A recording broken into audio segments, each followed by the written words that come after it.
recorded sequential growth of 0.8%, supported by robust demand and strong execution in BFSI sector. APMEA grew by 0.3%, driven by traction in Capco. And we are seeing early signs of this business stabilizing. Europe registered a sequential decline of 0.1% due to overall weak demand and some client-specific issues in few accounts.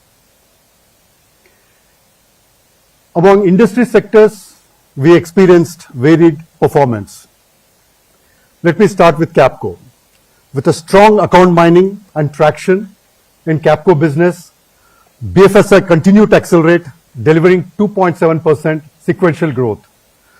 This growth was led by Americas, and additionally, we are seeing momentum in both APMEA and Europe.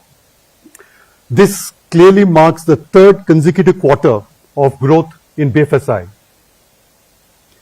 Technology and communications grew by 1.6% sequentially, driven by the ramp-up of a recent large deal and momentum in existing relationships. However, manufacturing remained soft for us, with a sequential decline of 2%. We are seeing good progress with our consulting-led industry solutions, specifically in the automotive manufacturing segment. And in addition, there are also signs of uptick in demand in the industrial segment. We will focus on converting this into wins to revive growth in manufacturing. Energy and utilities also remained weak, with a sequential decline of 3.7%. However, we see opportunities for us in vendor consolidation on cost takeout, particularly in the energy sector. As you all remember, from the last 2 quarters, we identified 5 strategic priority areas for growth. We have advanced in all 5 areas, and I'd like to take this opportunity to share some indicators of our progress in Q2. 1, we stayed focused on growing our large accounts in our 4 profitable markets and 6 priority sectors, and we will continue to invest in them for expansion and growth. In Q2, our top account grew 4% sequentially, top 5 accounts grew 6.2% sequentially, and top 10 accounts grew 3.7% sequentially, reflecting our focus on expanding our footprint and scaling our large accounts. Large deals, of course, are crucial for our growth. During the quarter, we booked 19 large deals with a TCV of 1.489 million, or which is close to 1.5 billion. This translates to a growth of 29% sequentially and 16.8% on a year-on-year basis. It's encouraging to see the diversity in our large wins across sectors. In fact, the deals we have won cover a variety of themes, from cost reduction and vendor consolidation to application modernization and cloud operations. In fact, we are leading these deals with industry and cross-industry solutions, which are consulting-led and AI-powered. Let me briefly talk about the 2 large deals that we won in Q2. 1, a leading transportation and logistics company has selected Wipro to drive a business-critical SAP S/4 HANA transformation program. In fact, this win involved collaboration between all our consulting arms, Rising, Designit, and Capco. In fact, it highlights our industry knowledge and our ability to deliver customized solutions to our clients. In the second example, a software technology company has selected us to support its product development and IT operations end to end. This is a total outsourcing deal where Wipro will consolidate vendors, take over engineering, applications, infrastructure, and operations for this client. Additionally, we will implement GenAI powered solution to solve their business challenges and deliver operational efficiencies.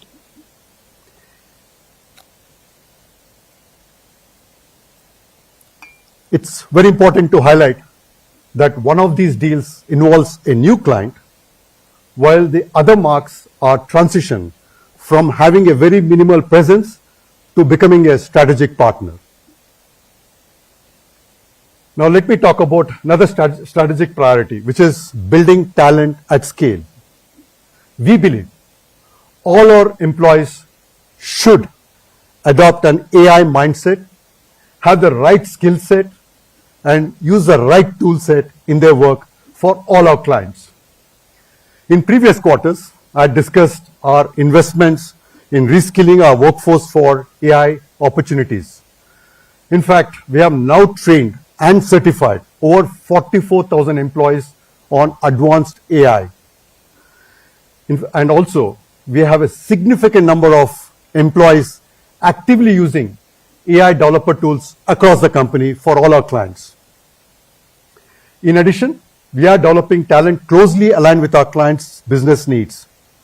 For this, we have established account-specific academies to upskill employees, providing a clear roadmap for building capabilities relevant to both industry and the technology context of our clients.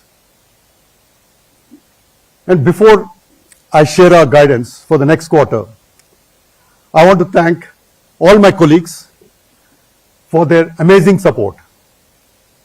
As an organization, we grow by listening actively to feedback from our employees.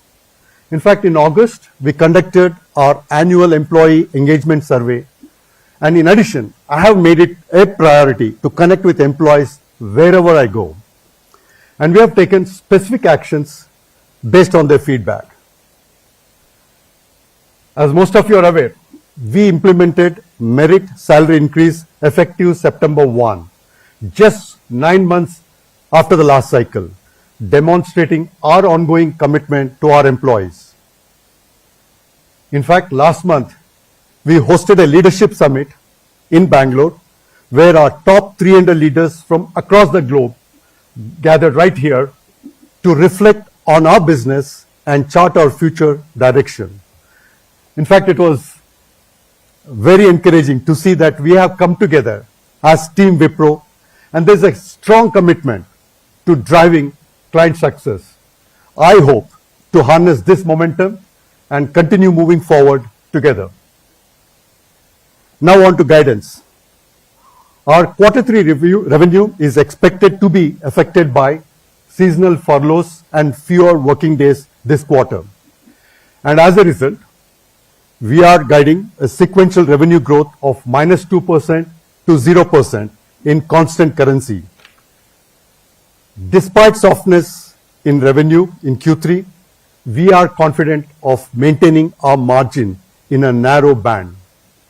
And with that, let me turn it over to Aparna for a detailed overview of our financials. Thank you very much.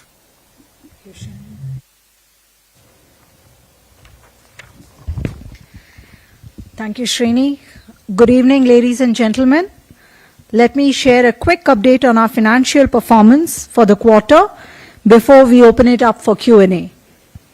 On the IT services revenue for Q2, we delivered a sequential growth of 1.3% QOQ in reported currency terms and a growth of 0.6% in constant currency terms. This is closer to the upper end of the guidance range that we had laid out last quarter. We are pleased to share that our operating margin for the quarter was at 16.8%, an expansion of 35 basis points quarter on quarter and an expansion of 71 basis points year on year. This brings us one step closer to the band that we had laid out a few quarters ago of 17 to 17.5%. This expansion in margins was achieved on the back of operational improvements and after absorbing 1 month of salary increases for our associates that we rolled out in September. This was done within 9 months of our earlier increase. We begin Q3 with headwinds of furlough and fewer working days that Srini alluded to. Yet, we remain confident of holding our margins in a narrow band. Our net income grew 21.3% year-on-year on the back of higher operating profits, which grew 11.4% year-on-year. Our EPS at rupees 6.14 grew 6.8% sequentially. Q2 was yet another quarter of very strong cash flows. Our operating cash flows of nearly $510 million in Q2 is at 132.3% of our net income. With this, we've added cumulatively nearly $1 billion in the first half of this financial year. At the end of Q2-25, our investments and cash balance on our balance sheet stands at $6.2 billion. Let me cover some other key matrices. Our other income, net of the finance expenses, grew by 34.2% sequential. Our accounting yield of the average investments held in India was at 7.9%, and the growth in other income was also because of higher investable surplus. Our ETR for Q2 is at 24.6%. versus 24% in the last quarter. Our hedges continue, versus 24% in Q4 of 24. It was 24.5% last quarter. Our hedges continue to be in line with our policy.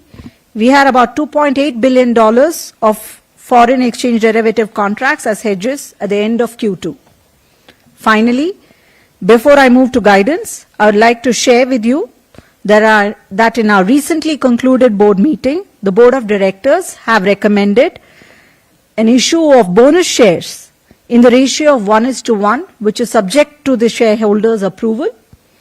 Additionally, we are working through a revised capital allocation policy in line with our strategy, and hopefully we'll be able to share it with all of you the next time we meet after our January board meeting. In terms of our guidance, to reiterate what Srini had shared, we expect the revenues from our IT services business segment to be in the range of $2.607 billion to $2.660 billion. This translates to a sequential guidance of -2% to 0% in constant currency terms. With that, I turn it over to Nisha for Q&A. Thank you, Aparna. We will begin with the question-answer session. Please raise your hand and wait for the mic to be passed to you. We request that you use the mic so that you're audible to our virtual audience as well. And please do introduce yourself before you ask your questions. Would anyone like to get started? Haripriya. Hi, Haripriya Suresh from Reuters. Couple of questions from my end. First, just to get some broad color on the segments in terms of, I know you've called out some BFSI recovery. Just to get some color on where the growth is coming from. Do you see this sustaining? Is it still in cost takeout? Is discretionary coming back at all? That's my first one.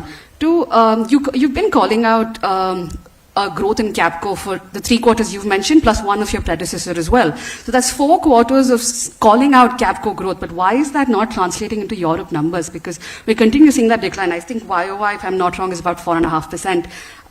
You mentioned a client-specific issue. Is that a scope reduction? Sort of what's the kind of change over there? And one clarification. I know there was a headcount correction. We just want to understand what the basis of that was. Yeah, thank you. Were you able to? Thanks, Haripriya. Check. Okay, you can hear me. Thank you, Haripriya. Let me give you a color on the growth and the discretionary spend. From our vantage point, the discretionary spend has remained constant, what it was like last quarter. Nothing much has changed. But if you look at from our perspective, and the fact that I called out that 3 out of the 4 SMUs showed a sequential growth, and of course you had a question on Euro. All I can say is that in the Americas, for us, across the industries, we are seeing momentum, okay? And that reflects in our pipeline, which is very important. And It's secular across industries, including manufacturing and energy and utilities within Americas. APMEA, you've seen that we got a growth, and I'm seeing a good pipeline there as well. And we got to obviously convert those pipeline into revenues sooner than later. Coming to Europe specifically, now if you look at Capco as a business which is growing, it's actually earlier typically it used to be in UK and US, but Capco now started growing in APMEA, it started growing in Latin American countries as well, which is very good because while the BFS sector globally is coming up, but Capco leading as a tip of the spear and our engagements becoming more consulting led is a very positive one when it comes to competitive landscape. In terms of Europe, like I said, Europe, if you look at it in general, as a market, it's slowing down. And you hear that commentary across. For us specifically, in addition to that, we had a couple of accounts, I did mention last quarter too, which had an impact. And the pipeline today continues to be good there. All we need to do is focus on converting that. Thank you. So on the headcount one, there was an error in one of our entities when we looked at it. So we have corrected it. It's a very minor thing. The trend for the headcount doesn't change, what you've seen. So there is nothing major, but we wanted to call it out because there was a slight change. Rishabh, do you want to take the next one? Hi everyone, Rishabh here. So a couple of... Sorry, I didn't get the name. Rishabh from Money Control. So Srini, first one is for you. The guidance is -2 to 0. In hikers analogy, I would like to ask whether we have reached AMS or in FY26. What do you expect? On the American market side, as you pointed out, so as you pointed out that BFSI is doing well there. So is this discretionary spend that we are looking at, or what is it? On the headcount side, to Saurav. Headcount decreased, attrition has increased, and utilization has decreased. So how do we read into this? Are we, ready when demand comes back? Another question is on, the fresher edition of the batch of 2022. Your comments on that, and another one on to Srini on the GCCs one. Your drivers have said that they, are working in various sectors, as in financial services and others. So, what's your take on that? Thanks. Sure. Thanks, Rishabh. Can I go from GCC upwards? That's okay with you. As far as GCCs are concerned, it's our strategy that we want to partner with them clearly. And all of us know that GCC is growing quite a bit in India at this point in time, and this is very secular across industries. Our strategy and our plan is to work with these clients and help them to actually grow the GCCs for them, both on the innovation side, technology side, and also run and operate side. So clearly, that's very important for us. Now coming to BFSI segment, specifically in the context of discretionary spend, I would like to say that if it's consulting-led, Capco-led, it must be discretionary spend. So in the BFSI segment, to some extent, we are seeing that aspect coming back.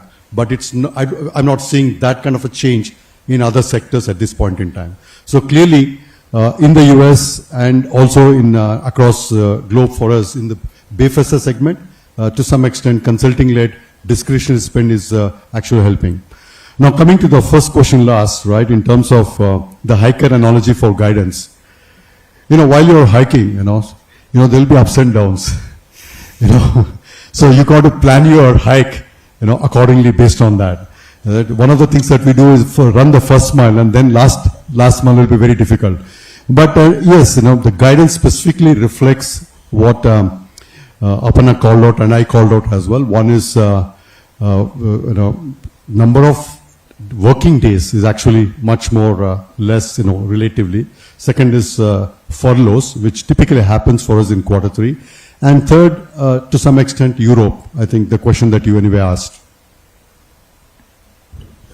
So let me, you've asked me 3 questions on utilization and freshers. So let me speak on the freshers first. So as we had called out earlier, from this fiscal, from Q1 onwards, we are onboarding freshers. We have done it in Q1, we have done it in Q2, and every quarter between 2,500 to 3,000 freshers will be onboarded. Second question in the past has been asked is that about the backlog of the offers we had made. By end of this current quarter, Q3, we will make sure there's no backlog of any of the offers made. So all will be taken care of. So that's on the headcount. Headcount overall, have you seen? Small, but gradually you're seeing a positive thing over the last 2 quarters, overall net headcount. In terms of utilization, apart from what Srini called out in terms of less working days and furloughs, we are very clearly looking at gearing ourselves for future demand. And there are specific areas where we invested and hired people so that we are ready as and when demand comes. So that's the way to look at it from a utilization standpoint. Any additional questions? So can you pass the mic to Haripriya, please? Sorry, one more question. I want to I know that I was looking at your capital allocation, and I know you have a lot of cash and cash equivalent balances. And I know that you mentioned previously that you were looking at organic growth. I mean, what is that? Is that still the plan? Do you want to go for more acquisitions? What's the plan there? So, as I shared, we will be sharing a revised capital allocation policy after our January board meeting. This will coincide with the time that we complete our strategy plan for the next 2 to 3 years. It also coincides with the time when we typically give out our dividends.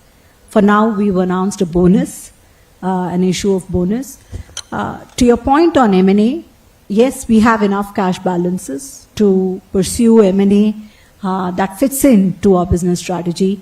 We have called out that there are specific markets and specific technology areas that we remain interested in, and our preference is to do tuck-in, but we can never rule out, right? So yeah, we're actively looking, and if something fits our strategy, it will certainly be something that we will pursue. Srini? Just to add, Haripriya, if an M&A is a strategic advantage for growth, we'll go for that. Shilpa, you can go next. Hi, Shilpa from the Times of India. Sir, if you can help us understand, there's a lot of buzz around Gen AI. What is the conversion like from POCs to actual revenues? Can you give us some flavor around that? How many such projects are mainstreamed? And the other thing is, last time you drew an analogy as to how it's an uphill climb ahead. From a strategic priorities standpoint, if you can talk about the acceleration in your large deals pipeline, was there a reset on some of the aspects of the large deals teams that you have already incorporated? Can you give us some color on that? Sure, Shilpa. I thought this caller mic will work. It doesn't. So, Shilpa, let me answer the Gen AI question first. The way we look at it, we want to be AI-powered Wipro. And I talked about this mindset, skill set, and the tool set. Now, going to specifically to your question in terms of proof of concepts, going into production, and so on and so forth, there are 3 categories of AI projects that we do. One, it's AI-led projects. 2, AI-infused projects and programs. And 3, AI-powered solutions. Right? So those are the 3 categories. AI-powered solutions are mostly industry and cross-industry led, which is pre-packaged, because the whole conceptualization happens with Gen AI as a core. Okay. Now, you do AI infusion when you already have let's say, a managed services around a process or an infrastructure or an application which has been ongoing, but you want to improve the customer experience, employee experience, productivity benefits, operational improvement, so on and so forth, then you infuse Gen AI. Right? When I say AI-led projects, for example, whether it's a software development life cycle or whether it's to do product engineering, you start thinking about how can I start working on AI, right? AI projects. It could be like the point I mentioned, AI developer tool. So these are the 3 categories of projects and programs that we do, Shilpa. Now what happened, and coming back to the production in terms of the number, if you ask me quarter on quarter, I keep track that metric. I don't know whether I'm ready to announce that. But all I can tell you is that significant number of POCs have gone into production. When I say that, it's both on the projects and also on the managed services, right? And how do you monetize it? It's an industry thing that's going on. But if you ask me, am I excited with Gen AI? All I can tell you is I'm more excited. That's Gen AI for you, okay? And it's moving very fast. Second part you asked is about large deals, right? If you look at our large deals this year, like I mentioned, $1.5 billion. I think highest in the last 10 quarters that we have won. And this is very secular, like I said, across markets, across industries. I think what's important in any large deal is about being first, top priority is being proactive with the client, understanding the business needs and the technology needs, then solutioning it with the latest technologies. One of them is obviously Gen AI. And if you already have a standard industry and cross-industry solution that actually will accelerate implementation for the client, that can be a competitive advantage. I hope the competition is not listening to what I'm saying, right? That's our differentiation. I hope I'm not telling you too many things. But that's where we are focused on, Shilpa. And it's like a hike, like you said, right? It's one step at a time. We keep going, one deal at a time. The more you win, the more you learn, the more you can reuse for the new deals that are coming in. And the comfort of the client will be a lot more because you can actually demonstrate, you can walk the talk, really hike, not just talk about hiking. Yeah. So one last question on GCCs. It's a follow-up to Rishabh's question. If you just look at the number You can call me Srini. Yeah, the number of BFSI GCCs coming to India, the numbers have gone up significantly. Existing ones, Deutsche Bank, Lloyds, Wells Fargo, you name a bank, they're all hiring in hundreds and thousands. Just look at the number of centers that are being set up. So they are doing, you say you're partnering with them, it's BOT, GCCs in a box, you take a model, they're there. So do you see that as serious competition? They are chipping at your heels. IT companies are losing revenue because of GCCs. How do you see that evolving? What is your strategy beyond the BOT? Once you transfer it to them, they are on their own. See, one is the BOT opportunity that you talked about, Shilpa, but what happens is it also depends upon the objective of the clients. Okay, sometimes the clients make the GCCs as part of their global implementation. So the decision-making rights happen right here. There are some places where the decision rights actually happen out there and the flow-through comes out here. So each GCC is different. Now coming to each of the segment, we have got some 1,400 to 1,500 GCCs right now. Every week, lot more, right? Haripriya is saying up and go, yeah. So yeah, they're adding so many per week. That's why I'm not, thank you Haripriya, that's why I'm not quoting how many per week. But if we are prepared to partner with them, not just on the BOT, but there are so many projects and it's not, the talent is there. And if you look at an organization like Wipro, like I talked about Gen AI, we have trained 230,000 employees of Wipro. We have 44,000 advanced Gen AI team. We have iAspire, which is a Gen AI based career advancement tool. So we have the talent and we can groom the talent. And GCCs and us can partner, helping them to execute projects. So I see that a win-win for both of us. Samir, you can go next. Hello, sir. Samir from ET. Just wanted to know from you, is the churn and restructuring over at Wipro and the company is all set for the growth plan? Second is, you spoke about the opportunity like vendor consolidation, cost takeout deals in energy sector. So can you throw some more color on that? And to Aparna, just one question is, can you give some color about the net cash situation in the company? Okay. Number one, when I came in for my first, Samir, I hope you can hear me. Yeah. When I came in first, I want to repeat what I said. We called out 5 strategic priorities, and we're going to stay focused on that. I told you that I'll give you an update quarter on quarter, and I did this quarter, right? Number one. Number two, I said we're not going to change the structures. We're going to have 4 SMUs and 4 GBLs, and that has remained constant, and it will remain constant. However, I also said that leadership and people will continue to evolve. All I can promise you is that I'll stay on all these 3 factors, Samir. Okay? I'll leave it there. Now coming to vendor consolidation and cost reduction, right? I called out energy sector because based upon the opportunities that we see.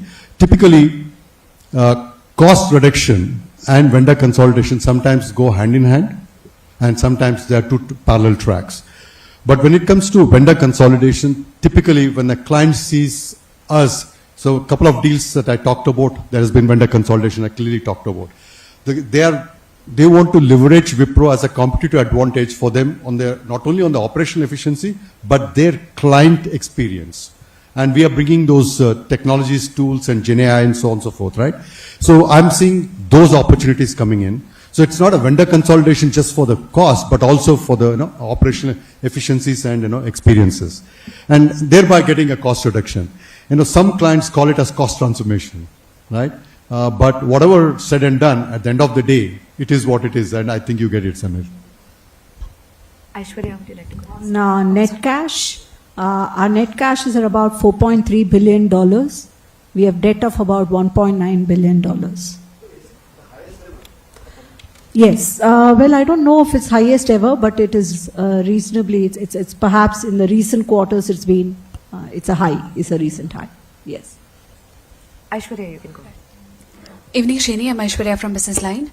Couple of questions. The margin growth has remained flat. When do you expect this to improve? And what other tailwinds do you have? Can you repeat your last question? Could you repeat the first question, Aishwarya? Yeah. Margin growth? Has remained flat. As flat. Yes. Okay. When do you expect it to improve? And the tailwinds? I'll request Aparna to answer that question. Right. So, our margins have been consistently improving, actually. So, I'm not sure why you're saying our margin growth has been flat. If you look at it, we were 16.1% same time last year.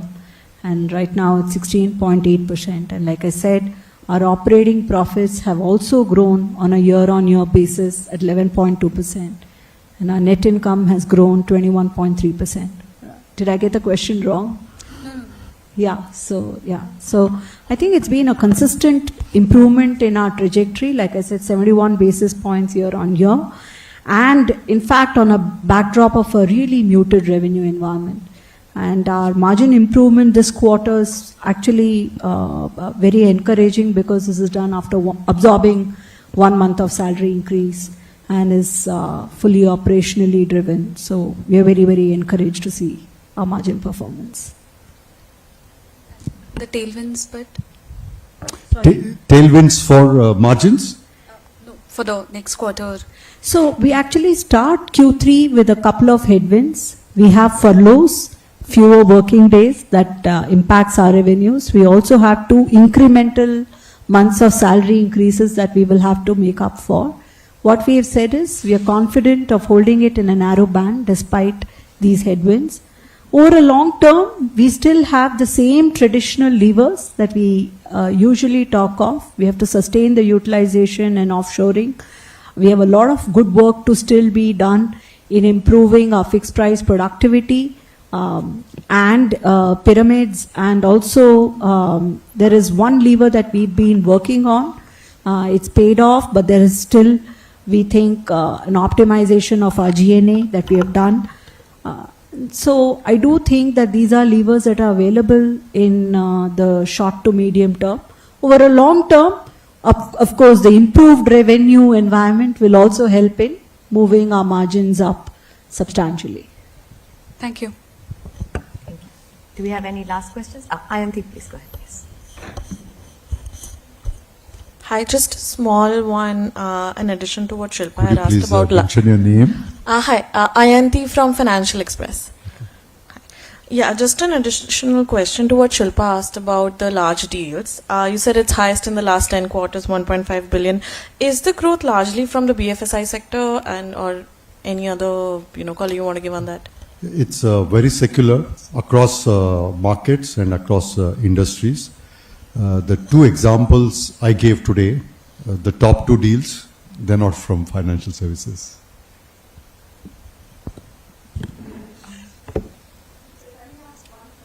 Yeah, absolutely. I think the mic is not switched on. Sorry, Shilpa. You'll have to maybe use the mic. There it is. So how do you build more predictability in your hike cycle? You moved from July to September, so it's all getting pushed out. So I just wanted to understand, because that will give employees the visibility on how they plan their careers, right? So I just want you, and also the number of promotions, can you call that out? And will the ESOP pool be expanded as a part of the allocation policy also going forward to reward high performers? So I'll come on all three questions. First of all, I think it's important, you're right, that we must have predictability. Unfortunately, last year was a unique business cycle, and hence we had to take delayed. But as you heard, in a tough environment, we continue to do it in a 9-month period. So it's not that we spend one full year and wait for 1 year and before we get the salary increase. But this will be our norm now. So September is the norm for us to look at a cycle going forward. On promotions, we have continued to do our promotions irrespective. Lighter note, Saurabh, thank you. Before the holiday season. On the promotions, we did it across the entire period, even in a tough cycle, every quarter. And that's happening as planned. I don't have the exact numbers right now, but it's a normal process which is happening every quarter. So that's going on. The senior bands happen once a quarter, and that also happened, which we had called out to you. On the ESOP and the allocation policy, she's working on the allocation policy for shareholders, not for the employees. We'll have to work on that. But principally, our philosophy on equity has been very different. It is about few at the top and more deep, and for us it is more cash. So that's how we have done it over the years. I don't think so we're looking at changing that policy per se on this one. Can we take the question from Jyoti? You can pass the mic to her. Hi, I'm Jyoti from Business Line. So, with US Fed's cutting rate, do you think that you will be seeing better budgets for the next FY? Jyoti, very difficult to predict of how the Fed behaves, how the rates behave, how the inflation behaves, how the geopolitical behave, and the big elephant in the room is the elections, right? So, I'm not a financial analyst, but like I said, I see good momentum. Right. Thank you, everyone. We will have to conclude our Q2FY25 earnings press conference. For any follow-up questions, please reach out to the media relations team. We'll be very happy to help you. Thank you, and we'll see you soon.